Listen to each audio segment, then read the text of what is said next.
নমস্কার সকল বন্ধুকে, চেনা অচেনা সকল বন্ধুকে সাথে নিয়েই আজকে আবার একটা নতুন ভিডিও নিয়ে চলে এলাম। আশা করি তোমরা সবাই ভালো আছো, ভালো থাকো, আমিও ভালো আছি।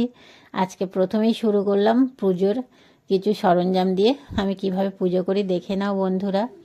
বাসনগুলো আমার শাশুড়িই মেজে দিয়েছে। ঠাকুরের বাসন মাজতে সত্যি আমার খুব কষ্ট হয়, ওই কাজটা মনে হয় খুব কষ্টের।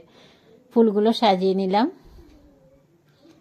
ফুলগুলোও শাশুড়ি তুলে দেয় সকালে। আর এগুলো কেনা জবা, রজনীগন্ধার মালা শাশুড়ি কিনে দেয়, তুলে দিয়েছে। আর এইগুলো আমি কিনে নিয়েছি।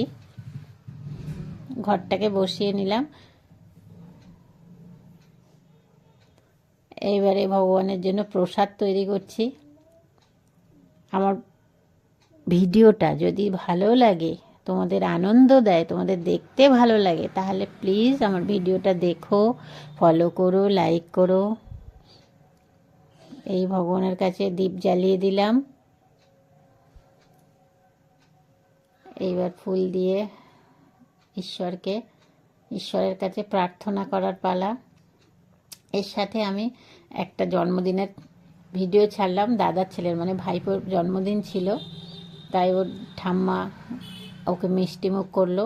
ভিডিও ছাড়তে দেয় না যদিও, তবু আমি অল্প একটু ছেড়েছি। আর জন্মদিনের রান্নার দায়িত্বে ছিল বৌদি।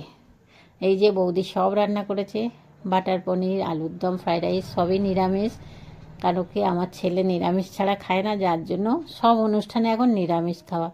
ভিডিওটা এখানেই শেষ করলাম, আশা করলি